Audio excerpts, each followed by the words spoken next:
The Muting by Nate Roberts, Part 1, The Anomaly. Chapter 1, Echoes in the Silence. They did not know they were born into silence. To them, the clumsy dance of spoken words was the only reality that had ever been. The memory of true communion was a ghost they could not name. Eos Thalos, Chronicles of the Dark Beginnings. Dr. Elias Thorne sought refuge in the university's sub-basement archive, a tomb of forgotten time where the air was thick with the scent of decaying paper and binding glue. Down here, the relentless noise of the 21st century faded, replaced by a profound quiet that almost felt holy. It was in this quiet that he could best grieve for Eleanor. He ran a hand over a leather-bound folio, its title, Theurgia and the Logos, barely visible in the dim light. He'd read it. He'd read them all. They were valiant efforts, filled with complex grammar and desperate poetry. But they were all written by deaf men trying to describe a symphony. They used words, clumsy, sequential phonetics, to approximate a truth that Elias felt, in his bones should have been felt. This feeling had sharpened since Eleanor's death. He saw it everywhere now, the profound, tragic isolation of the human condition. People talked past each other, their faces masks of strained expression, their voices blunt instruments trying to convey the delicate, intricate tapestry of a soul. They longed to be known, yet were trapped in the solitary confinement of their own minds. He saw it as a sickness, a universal affliction. His office phone rang upstairs, a shrill metallic shriek that violated the sanctity of the silence. He ignored it. It would be the department head, chasing him about grant proposals or some other administrative ritual that felt like a mockery of true work. None of it mattered. Not since he'd held Elena's hand in that sterile hospital room, her knuckles sharp beneath his palm, and watched the light fade from her eyes. It wasn't the gentle fading of a natural end. It was a snuffing.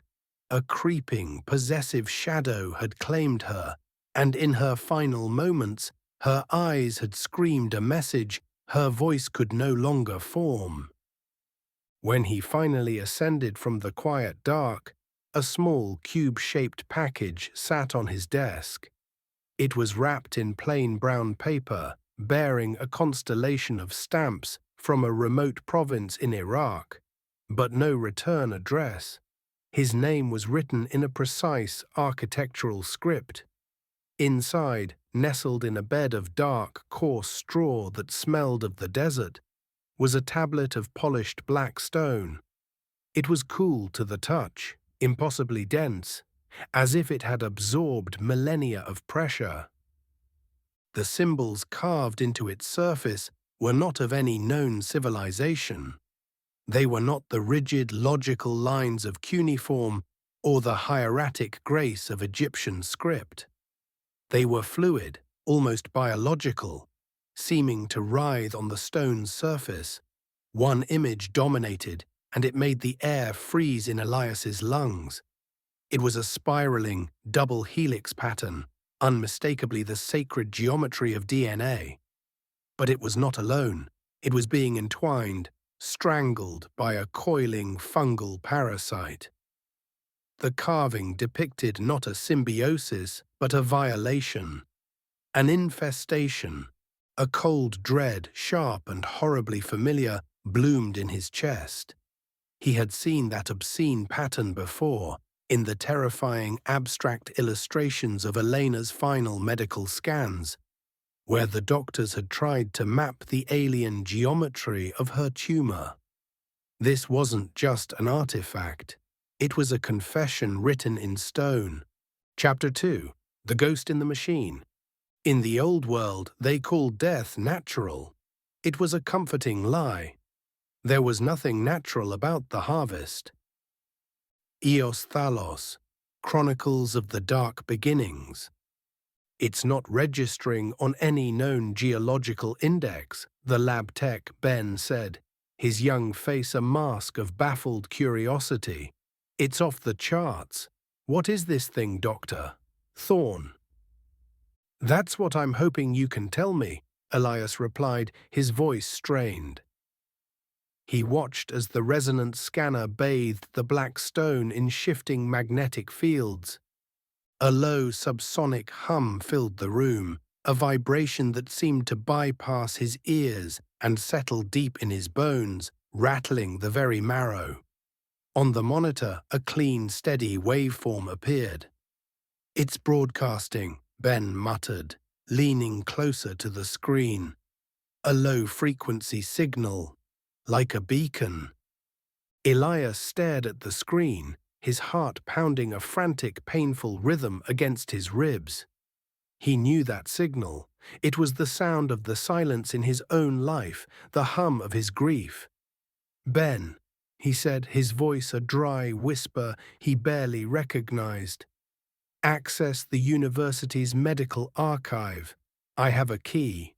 Patient file. Elena Thorne." Ben, sensing the shift in the room, worked quickly. A few clicks and the records appeared. The official diagnosis was glioblastoma. The unofficial notes in the margins, the ones Elias had obsessed over for 2 years, told a different story. Anomalies, unexplained energy signatures, data ghosts. He pulled up the final brain scan, a colorful, terrible map of Elena's last moments. There, in the deepest part of her temporal lobe, a region the tumor hadn't even touched, was a faint, pulsing signal the doctors had dismissed as machine error. He dragged the image file from the lab scanner and overlaid the two signals. The waveform from the ancient, impossible stone and the ghost from his wife's dying brain. They were a perfect, horrifying match.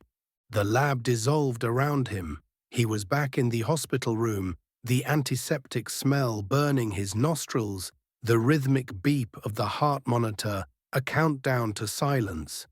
He was holding Eleanor's cold hand, her eyes wide, pleading with him, trying to tell him something essential, something her voice, that clumsy tool of a muted species, could no longer form. The shadow that took her wasn't a disease. It was a parasite. It wasn't a tragedy. It was an intrusion. And it was ancient. Chapter 3. The Dinner Bell. There is knowledge that does not wish to be known. To seek it is to invite the attention of its keepers. Eos Thalos, Chronicles of the Dark Beginnings. For 2 years, grief had been a suffocating fog, a passive state of being. Now it crystallized into something hard and sharp. Purpose. Elias returned to his office, the stone tablet a cold weight in his satchel. He couldn't go to the authorities. They would sedate him and lock the tablet in a vault. They were deaf men, and he was trying to show them a symphony of horror. He sat at his computer, the glow of the screen illuminating his pale, determined face. He began to write. He titled the discreet, carefully coded paper, "Resonant Frequencies in Pre-Diluvian Iconography." He didn't mention Elena. He didn't mention the fungal parasite. He just described the stone and its unique, persistent signal, framing it as an academic curiosity. He uploaded it to an encrypted server for historical linguistics, a quiet corner of the web where only the obsessive and the outcast lurked. He was ringing a bell in the darkness, waiting to see what kind of things would answer the call. 3 days of paranoid, coffee-fueled silence passed. Then the answer came, not as an email, but as a simple text file that appeared on his desktop, bypassing all firewalls as if they weren't there. It read, "They don't just read academic servers, they listen for resonance." You rang a dinner bell that's been silent for centuries. The one you're looking for isn't a parasite. It's a key, and the lock is the human mind. They're listening now. They heard the echo of the old connection in your data. Burn the stone. Forget what you saw. Run. The file vanished, leaving no trace. Elias's blood ran cold. The echo of the old connection. The phrase struck him like a physical blow. This wasn't just about a signal. It was about a memory. He grabbed his coat and ran. The silence of his office suddenly feeling like the held breath of a predator. Chapter 4. The Archivists. Order in the age of the Pact was the careful management of chaos. Control was the illusion that you had a choice. Eos Thalos. Chronicles of the Dark Beginnings. He made it halfway across the deserted campus quad, the cold night air a shock to his lungs, before a silent black car pulled up beside him. Its electric engine made no sound, a void in the ambient noise of the city. Two men in dark, tailored suits emerged. They moved with an unnerving, predatory grace, their presence a dissonant chord in the quiet night. Dr. Thorne, the taller one said, his voice unnaturally calm, a flat, polished surface with no emotional texture. "We're here to correct your mistake. The tablet, please." "I think there's been a mistake," Elias said, backing away slowly, his hand tightening on the strap of his satchel. "There has," the man agreed, taking a step forward, perfectly matching Elias's retreat. "You published. That was the mistake. We are simply archivists. We are here to restore the silence." Elias turned and fled, adrenaline a chemical explosion in his chest. He sprinted into the labyrinth of alleys bordering the campus, his footsteps loud and clumsy against the cobblestones. The men's steps echoed behind him, unhurried, confident. They weren't chasing him, they were herding him. He ducked into a shadowy doorway, pressing himself against the cold brick, his breath tearing at his lungs. He heard them stop at the mouth of the alley. A small metallic disc, no bigger than a coin, skittered across the ground, coming to a rest a few feet away. It began to emit a low subsonic hum. The same hum from the lab. The same hum that had been in Elena's head. But this was different. It was amplified, weaponized. The air grew thick, heavy, charged with a malevolent energy. The edges of his vision began to warp, the brick walls seeming to breathe. The sound drilled into his skull, an invasive, mind-shredding frequency. It was the sound of disconnection. It felt like invisible fingers were prying his consciousness loose from his mind, trying to force him back into the solitary confinement of his own skull, to sever the last, fraying threads of his connection to the world. It was the sound of enslavement. He fought it, clinging with every ounce of his will to the one pure, untainted memory he had left. Eleanor's smile on their wedding day, a silent, perfect communication of joy that needed no words. The memory was a shield, a tiny flicker of the old connection. He bolted from the doorway, scrambling over a pile of crates at the far end of the alley just as the men entered. He burst onto a busy street, disappearing into the anonymous flow of the city's late-night crowd. Just another lonely shadow in a world of disconnected souls. But now he knew the silence wasn't an absence. It was a cage. Chapter 5. The Digital Ghost. They built a world of light and information, a web that connected all things. They did not realize it was the perfect cage, and every connection was a wire.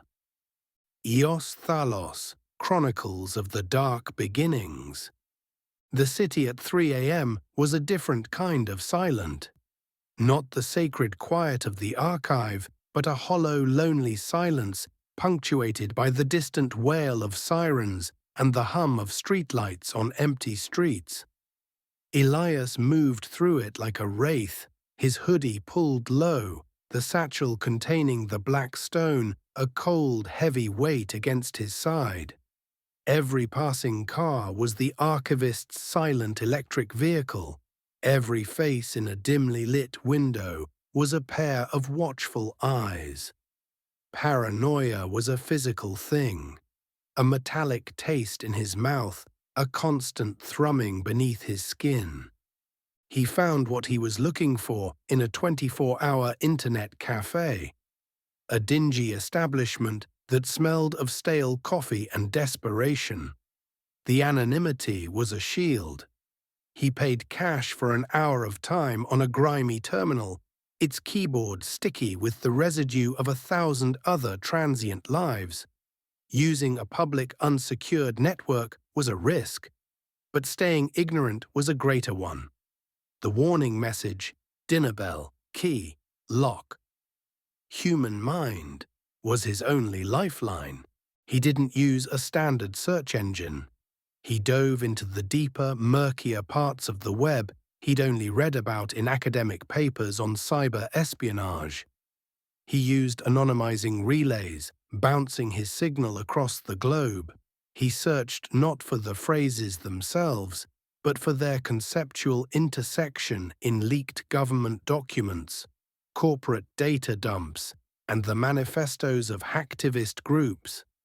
For an hour that stretched into 2, he found nothing but static. Then a single hit. It was buried in a massive encrypted data dump from a defunct shell corporation called Ethelred Biotech. The data had been released years ago by a group called Veritas, but the files were so vast and so heavily encrypted that they had been dismissed by most as a meaningless act of digital vandalism. The file he'd found was a single password-protected archive. The password prompt was not a request, but a question, a riddle steeped in a chilling, ritualistic tone. What is the first casualty of the harvest? Elias stared at the screen, the hum of the computer's fan seeming to grow louder. The harvest. The word felt ancient. It spoke of fields and reaping, of a cycle of planting and taking. He thought of the myths, of the sacrifices of the firstborn to appease hungry, unseen gods. He thought of the fungal parasite on the stone, a predator. He thought of Elena, of the light in her eyes being extinguished. What was the first thing the shadow had taken from her? Not her memory, not her strength. It was the bright, unguarded openness of her spirit, the quality that made children shine. His fingers, trembling slightly, typed a single word: innocence. The screen flickered and the archive unlocked. A torrent of files, organized with cold corporate efficiency, flooded the directory. Research notes, financial projections, personnel files, and a folder simply labeled Clinical Trials. Chapter 6, Subject 4b, To pervert a child is to poison the future. It was their first and most effective art, the foundation upon which the entire prison was built. Eos Thalos, Chronicles of the Dark Beginnings. Elias clicked on the Clinical Trials folder, his heart a cold, heavy stone in his chest. The contents were not papers, but video files, labeled with alphanumeric codes. Subject 1, A.move. Subject 2, C.move. Subject 3, F.move. He chose one at random, Subject 4, B.move. The video was stark, clinical, filmed in a sterile white room. A boy no older than 9, with wide, terrified eyes and a smattering of freckles across his nose, sat strapped to a chair designed for someone much larger. Wires snaked from a cap on his head to a bank of monitors displaying his brainwaves. A researcher, his face blurred by a digital filter, stood just out of frame. Subject 4B, the researcher's voice said, devoid of all emotion. Please describe the images you were shown. The boy didn't respond. He just stared forward, his small body trembling. His brainwaves, displayed on the monitor, were a chaotic storm of fear. Then a low hum began to fill the room. The same mind-shredding frequency from the alley, from the stone. The boy's brainwaves flatlined. His terror vanished, replaced by an unnerving absolute stillness. His body went slack in the chair. Elias felt a surge of horror, thinking he was watching the boy die. But it was worse than that. The boy's head snapped up, his eyes locking directly onto the camera. The fear was gone, replaced by an ancient, cold intelligence that did not belong on a child's face. When he spoke, it was not a child's voice. It was a chorus of voices, layered and discordant, speaking in a language that seemed to twist the air. A series of guttural clicks and sibilant whispers that made the hair on Elias's arm stand on end. The subtitled translation, in stark white text, scrolled across the bottom of the screen. The gate is thin. The vessel is prepared. The silence will be fed. The thing wearing the boy's body smiled. It was not a human expression. It was a predator's smile, a look of triumphant ownership. Elias slammed the laptop shut, a strangled cry catching in his throat. He stumbled out of the internet cafe and into the pre-dawn gloom, leaning against a cold brick wall as he fought back a wave of nausea. This wasn't a conspiracy of men, it was an infestation. The trauma wasn't a byproduct of the experiment, it was the entire point. It was the key that broke the lock of the mind, that forced the soul to flee, creating a vacancy. And something else, something ancient and hungry from the dark, was walking in. Chapter 7, Echoes and Glyphs. The voice was a sacred instrument, meant to shape reality with unified thought. They were forced to use it for chatter, and the world grew dissonant. Ios Thalos, Chronicles of the Dark Beginnings. He was out of his depth. The data on the laptop was a nightmare tapestry woven from threads of hard science, corporate finance, and something that felt like pure ancient evil. He couldn't do this alone. He needed someone who could see the whole pattern, who could read the language of myth and the language of physics with equal fluency. There was only one name that came to mind: Dr. Aris Thorne, a brilliant radical academic who had been cast out of the university system years ago for her theories on pre-linguistic consciousness and harmonic history. They'd called her a mystic, a charlatan. Elias now suspected she was a prophet. Finding her was like hunting a ghost.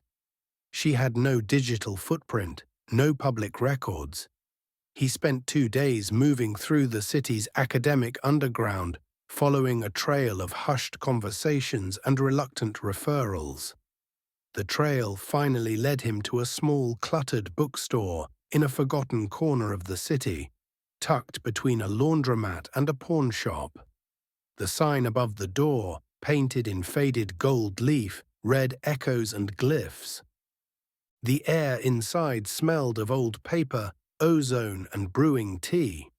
Aris Thorne stood behind a counter piled high with esoteric texts, a wild mane of silver hair pulled back in a leather tie, her eyes the color of a stormy sea. She watched him approach, her gaze sharp and appraising, missing nothing. "You have the look," she said, her voice raspy, as if she didn't use it for idle chatter. She hadn't asked for his name. The look of a man who has found a piece that doesn't belong on the board, and now you see the whole game is rigged. A wave of relief so profound it almost buckled his knees washed over Elias. He didn't have to convince her. She already knew. He sank into the worn leather chair opposite her, placing the laptop on the counter between them.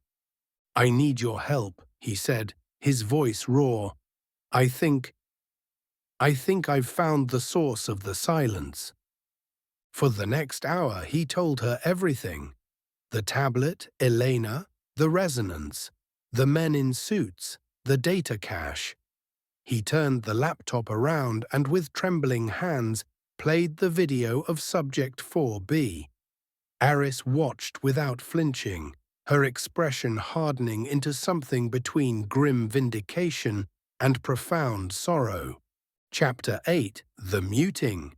They did not just steal the world, they stole the memory that it had ever been different. That was the cruelest theft of all. Eos Thalos, Chronicles of the Dark Beginnings. When the video ended, Aris was silent for a long time, her fingers steepled beneath her chin. "The muting," she finally whispered, her eyes distant, looking at something far beyond the dusty confines of her shop. "I always theorized it was an external event, an act of war, a frequency broadcast across the planet like a psychic jammer, a weapon that severed our natural state." "You believe we were telepathic?" Elias asked, the word feeling clumsy and cheap, like something from a comic book. "Telepathy is a parlor trick," she scoffed, her eyes flashing with a fierce, ancient anger. "It was deeper than that, Doctor Thorne. It was communion, a shared consciousness. Imagine a world with no misunderstanding, no suspicion, no need for the clumsy dance of language because you could feel another's truth as if it were your own. You didn't have to guess at their meaning from the twitch of a muscle or the inflection of a word. You just knew." She stood up and began to pace, her energy filling the small space. "The voice," she continued, her own voice filled with a strange melodic passion, "was not for this." She gestured at her own mouth. "This crude chatter, the voice was for harmony, for healing, for shaping reality with unified thought. We could resonate with the planet, with each other. We were a single consciousness in a sea of life. And then—" She stopped, turning to face him, her eyes filled with a sorrow so deep it seemed to span millennia. "Then they came. They built the prison and found us here. We were a liability. A species that could communicate without deception was a threat to a system that runs on lies. So they muted us. They severed the connection. They plunged each of us into the solitary confinement of our own skull and forced us to invent this." She spat the word out like a curse. "Language, and in the confusion, in the isolation, in the constant frustrating miscommunication, they found their harvest." Elias looked from the laptop screen to Aris's face, and for the first time, he saw the full, horrifying scope of the picture. It wasn't just that the world was a prison. It was that they had been made prisoners within it, deafened and blinded, forced to forget they had ever known how to truly connect.